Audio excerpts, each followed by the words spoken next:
നിങ്ങൾക്കൊരു കാര്യം അറിയോ? ഞാൻ ഇന്നലെ പോസ്റ്റ് ചെയ്ത രാസ്ത എന്ന് പറയുന്ന സിനിമയുടെ റിവ്യൂ ഇല്ലേ, അതായിരുന്നു അത്ര എൻ്റെ ജീവിതത്തിലെ അവസാനത്തെ റിവ്യൂ. ഞാനിപ്പോൾ കാണുന്ന ഈ ഒരു ആരോഗ്യാവസ്ഥയില്ലേ, ഇങ്ങനെയൊന്നും ആയിരിക്കില്ല. ഞാനിനി പണിയെടുത്ത് ജീവിക്കാൻ പറ്റാത്ത ഒരു ആരോഗ്യാവസ്ഥയിലായിരിക്കും ഉണ്ടാവുക. ഒരു പടം കണ്ടു കഴിഞ്ഞിട്ട് അത് ഇഷ്ടപ്പെട്ടില്ലെങ്കിൽ ഇഷ്ടപ്പെട്ടില്ല എന്ന് പറയാനായിട്ടുള്ള ഒരു അവകാശം ഈ നാട്ടിലുള്ള ഒരാൾക്കില്ലേ? അല്ല, എനിക്ക് അറിയാൻ വയ്യാത്തതുകൊണ്ട് ചോദിക്കുന്നതാണ്. ഇപ്പൊ ഈ ഉണ്ണി വ്ളോഗ്സ് ആണ് ഇവിടുത്തെ വിഷയം. ഇപ്പൊ ഈ ഉണ്ണി വ്ളോഗ്സിന് ഒരു ഡയറക്ടർ, അതായത് റാസ്ത എന്ന് പറഞ്ഞ ഒരു പടത്തിന്റെ റിവ്യൂ ഉണ്ണി വ്ളോഗ്സ് ചെയ്തിട്ടുണ്ടായി. അപ്പൊ ആ റിവ്യൂ ഞാനും കണ്ടതാണ്. എനിക്ക് കണ്ടപ്പോഴത്തേക്ക് അതിനകത്ത് പുള്ളി മോശമായിട്ട് ആ സിനിമേനെ വലിച്ചു കീറുന്ന രീതിക്കോ അങ്ങനത്തെ ഒന്നും പറഞ്ഞായിട്ട് എനിക്ക് തോന്നിയില്ല. പുള്ളിക്ക് പടം ഇഷ്ടപ്പെട്ടില്ല, അതുകൊണ്ട് പുള്ളി ഇഷ്ടപ്പെട്ടില്ല എന്ന് പറഞ്ഞു. ഞാൻ ആ പടം കണ്ടിട്ടില്ല, അതുകൊണ്ട് തന്നെ ഞാൻ ആ പടത്തിനെ പറ്റി അഭിപ്രായം പറഞ്ഞിട്ടില്ല. പുള്ളിയുടെ അഭിപ്രായമാണ് പുള്ളി പറഞ്ഞത്, പുള്ളിക്ക് പടം ഇഷ്ടപ്പെട്ടില്ല എന്ന്. അപ്പൊ നമ്മൾ ഓരോരുത്തരുടെയും അഭിപ്രായം മാനിക്കുക എന്നുള്ളതാണല്ലോ അതിൻ്റെ ഒരു ഇത്.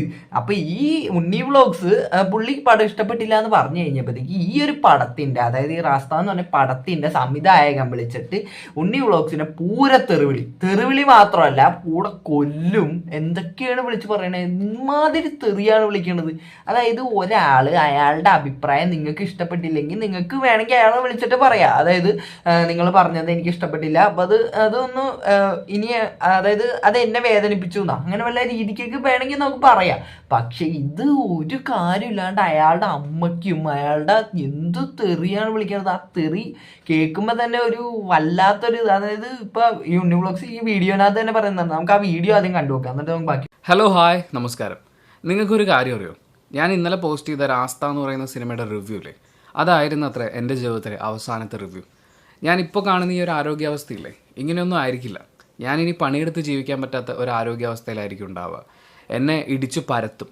അത് കഴിയുമ്പോൾ എനിക്കെതിരെ കോടതിയിൽ കേസൊക്കെ കൊടുക്കും. അങ്ങനെ എന്നെ കംപ്ലീറ്റ്ലി ഇല്ലാതാക്കും. പിന്നെ ഇടയ്ക്കിടയ്ക്ക് എന്നെ കൊല്ലും. അങ്ങനെയൊക്കെയുള്ള ഒരുപാട് പറച്ചിലൊക്കെ ആയിട്ട് ഇന്നലെ എന്നെ ഒരാൾ വിളിച്ചു. സംവിധായകനാണ്, സംസ്ഥാന ചലച്ചിത്ര പുരസ്കാര ജേതാവാണ്, വധഭീഷണിയാണ്. ഇന്നലെ അല്ല, ഇതിനു മുമ്പും എനിക്ക് ഈ പറയുന്ന ഫോൺ കോൾ പരിപാടികളൊക്കെ വന്നിട്ടുണ്ട്. ഒരു പ്രമുഖ നടൻ്റെ വിളി വന്നിട്ടുണ്ട്. അപ്പോൾ ആ വിളിയിലും അദ്ദേഹം കൊല്ലും എന്നൊന്നുമല്ല പറഞ്ഞത്. അദ്ദേഹം പറഞ്ഞത് you are messing with the wrong person എന്നൊക്കെ കുറച്ചൊരു മാസ് ഡയലോഗ് രീതിയിലൊക്കെയാണ് പറഞ്ഞു പോയത്. ഇത് ഡയറക്റ്റ്ലി നിന്നെ ഞാൻ ഇടിച്ച് പരത്തും, നിന്നെ ഞാൻ കൊല്ലും എന്ന എന്തവസ്ഥയാണെന്ന് നോക്കണേ. ഒരു സിനിമയുടെ റിവ്യൂ പറഞ്ഞതിനാണ് കൊല്ലും. അങ്ങനെ തന്നെ വേണം. കാര്യം എന്ത് അഭിപ്രായം നമ്മുടെ ഒരു പ്രൊഡക്റ്റോ അല്ലെങ്കിൽ നമ്മളെയോ ആരെങ്കിലും വിമർശിച്ചു കഴിഞ്ഞാൽ അയാളെ നമ്മൾ കൊല്ല തന്നെ വേണം. എന്തുന്നൊക്കെയാണ്, എങ്ങടാണ് ഈ നാട് പോയിക്കൊണ്ടിരിക്കുന്നത് എനിക്ക് മനസ്സിലാവുള്ള. അതായത് ഇപ്പോൾ ഒരു അഭിപ്രായ സ്വാതന്ത്ര്യം എന്ന് പറയുന്ന ഒരു സാധനം പോലും ഇല്ലാണ്ടായിക്കൊണ്ടിരിക്കുന്നതാണ്. ഇപ്പൊ ഈ പുള്ളിക്കാരന് അവസാനത്തെ റിവ്യൂ ആണെന്നാണെന്ന് പറഞ്ഞത്. അതായത് ഇപ്പൊ ഈ ഉണ്ണി വ്ളോഗ്സിന്റെ ആണെങ്കിൽ റിവ്യൂകളോട് പല ചില റിവ്യൂകളിനോടൊക്കെ എനിക്കും അഭിപ്രായ വ്യത്യാസമൊക്കെ വന്നിട്ടുണ്ട്. പക്ഷെ എന്നാലും ഒരാളെ കൊല്ലാന്നൊക്കെ പറഞ്ഞാൽ നിങ്ങൾ എന്തൊക്കെയാണ് പറയണത്? അതും എന്നിട്ട് പബ്ലിക്കായിട്ട് അത്രയും ധൈര്യമായിട്ട് വിളിച്ചിട്ട് ഇത് നീ പുറത്ത് വിട്ടോ, ബാക്കി നമുക്ക് അന്നോടത്ത് വെച്ച് കാണാം, ഇത് നിന്റെ അവസാനത്തെ റിവ്യൂ ആണ്, ഇനി നീ റിവ്യൂ ഒന്നും ഇടൂല എന്നുള്ള രീതിക്കൊക്കെയാണ് ഈ സംവിധായകൻ പറഞ്ഞേക്കണത്. അപ്പം ഇങ്ങേർക്ക് എവിടെ നിന്നാണ് ഇതിനും മാത്രമുള്ള ധൈര്യം കിട്ടുക എന്നാണ് എനിക്ക് മനസ്സിലാവാത്തത്. അതായത് പോലീസും പരിപാടി നമ്മുടെ നിയമമൊന്നും അല്ലേ? അല്ല, എനിക്ക് അറിയാൻ പറ്റുന്നതുകൊണ്ട് ചോദിക്കുന്നതാണ്. അതായത് ഇങ്ങനെ ഒരു സംവിധായകൻ വിളിച്ചിട്ട് ഇത്രയും ഇതായിട്ട് പറയുമ്പോഴും അത്രയും ധൈര്യത്തോടെയാണ് പറയുന്നത് പുള്ളി. ബാക്കിയുള്ളതാണ്.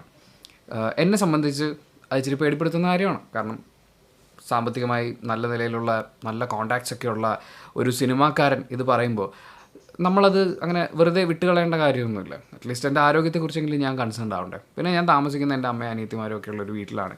അപ്പോൾ ഇന്നലെ രാത്രി മുഴുവൻ എൻ്റെ അഡ്രസ്സ് പറയടാ എന്നുള്ളതായിരുന്നു ആ വിളി മുഴുവൻ.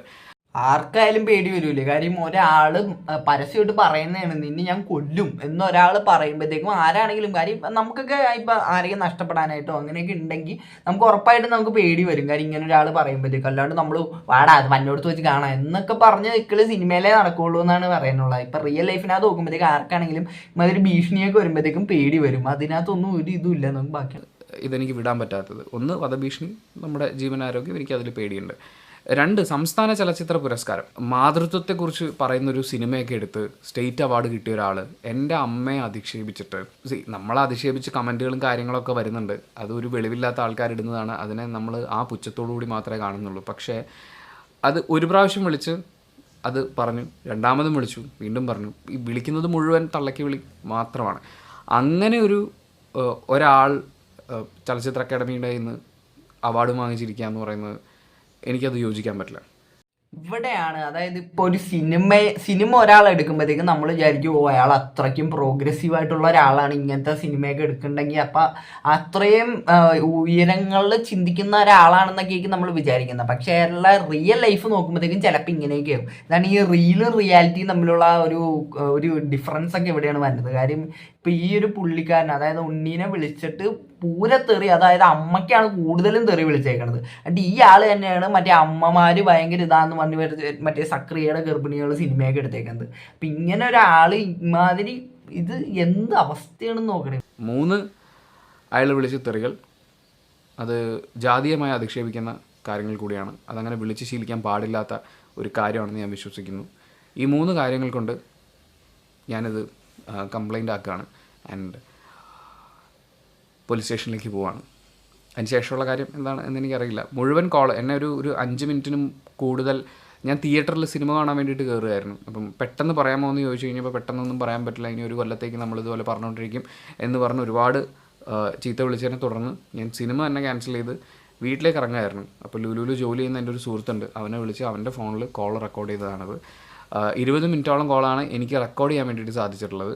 ഓക്കെ, അപ്പൊ നമുക്ക് ഈ ഉണ്ണി വ്ളോഗ്സിന്റെ കാര്യം നോക്കിയാൽ അറിയാം, പുള്ളി അത്രയും സിനിമേനെ ഇഷ്ടപ്പെടുന്ന ഒരാളാണ്, സിനിമ കാണാനും എല്ലാം ഭയങ്കര ഇഷ്ടപ്പെടുന്ന ഒരാളാണ്. അപ്പൊ അങ്ങനെ ഒരാള് സിനിമ കാണാൻ നിൽക്കുക ഇമാതിരി ഒരു കോള് വന്നിട്ട് ആ സിനിമ ക്യാൻസൽ ചെയ്ത് വീട്ടിൽ പോകേണ്ട അവസ്ഥ വരെ വന്നു. അത് കഴിഞ്ഞിട്ടാണ് പുള്ളി ഈ വീഡിയോ എടുക്കുന്നത്, മറ്റേ കംപ്ലൈന്റ് ഒക്കെ കൊടുത്തെന്ന് പറയുന്നുണ്ട്. അപ്പൊ ഇങ്ങനത്തെ ഒരു മാനസികാവസ്ഥയിലേക്ക് ഒരാളെ കൊണ്ടെത്തിക്കണമെങ്കിൽ അപ്പൊ അവിടെ നിന്ന്, അതായത് ഇപ്പൊ ലാസ്റ്റ് ഈ തെറിവിളിയുടെയും കാര്യങ്ങളുടെയൊക്കെ ആ ഓഡിയോ, അതായത് ആ വിളിച്ച ആ സമയത്ത് റെക്കോർഡ് ചെയ്ത വീഡിയോ വെച്ചിട്ടുണ്ട്. പക്ഷെ ഞാൻ ആ വീഡിയോ അവിടെ വയ്ക്കാനുള്ള കാര്യം അമ്മാതിരി തെറിവിളിയാണ്. നിങ്ങൾക്കത് മൊത്തം നിങ്ങൾ ആ ഉണ്ണിയുടെ വീഡിയോ എടുത്ത് കണ്ടു കഴിഞ്ഞാൽ കറക്റ്റ് കാര്യം ഫുള്ള് കിട്ടും. അപ്പോൾ ഇത് ഇങ്ങനെയൊക്കെ ചെയ്തിട്ടും, അതായത് പുള്ളിക്കെതിരെ നടപടിയൊന്നും ഉണ്ടായില്ലെങ്കിലുള്ള കാര്യമാണ് ഞാൻ പറയുന്നത്. ഉണ്ടായില്ലെങ്കിൽ എന്ത് ഒരു ഇതാണ് ഇവിടെ ഉള്ളത്. അതായത് ഈ നമ്മുടെ അഭിപ്രായ സ്വാതന്ത്ര്യം എന്നൊക്കെ പറയുന്നത് വെറുതെ ഒരു പേരിന് മാത്രമുള്ള, അതായത് എന്തെങ്കിലും അഭിപ്രായം പറഞ്ഞു കഴിഞ്ഞാൽ അയാളെ കൊന്നു കളയും. അതാണ് ഇപ്പൊ ഇവിടുത്തെ പുതിയൊരു നിയമം. എനിക്ക് അറിയാൻ വയ്യാത്തോണ്ട് ചോദിക്കുന്നതാണ്. അപ്പൊ ഇതൊക്കെ കാണുമ്പോഴാണ് ഈ നമ്മുടെ നിയമമൊക്കെ എന്താ ഇങ്ങനെയെന്ന് തോന്നിപ്പോണത്. അതായത് ഇപ്പൊ ഇതിനെതിരെ നടപടി എടുത്തില്ലെങ്കിലുള്ള കാര്യമായിട്ടാണ് ഞാൻ പറയുന്നത്. അപ്പൊ നടപടി എടുക്കട്ടെ എന്ന് തന്നെ നമുക്ക് വിചാരിക്കാം. അപ്പൊ എനിക്ക് ഇത്ര തന്നെ വീഡിയോനകത്ത് പറയാനുള്ളൂ. അപ്പൊ ഇത് കണ്ടപ്പോഴത്തേക്കൊന്ന് റിയാക്ട് ചെയ്യണമെന്ന് തോന്നിയോണ്ട് മാത്രമാണ് ഞാൻ ഈ വീഡിയോ എടുക്കണം. അപ്പൊ ഈ വീഡിയോ ഇഷ്ടപ്പെട്ട എല്ലാവരും സബ്സ്ക്രൈബ് ചെയ്യുക. അപ്പൊ എല്ലാവർക്കും അടുത്തൊരു വീഡിയോ കാണുന്നതായിരിക്കും. Tata bye bye, see U.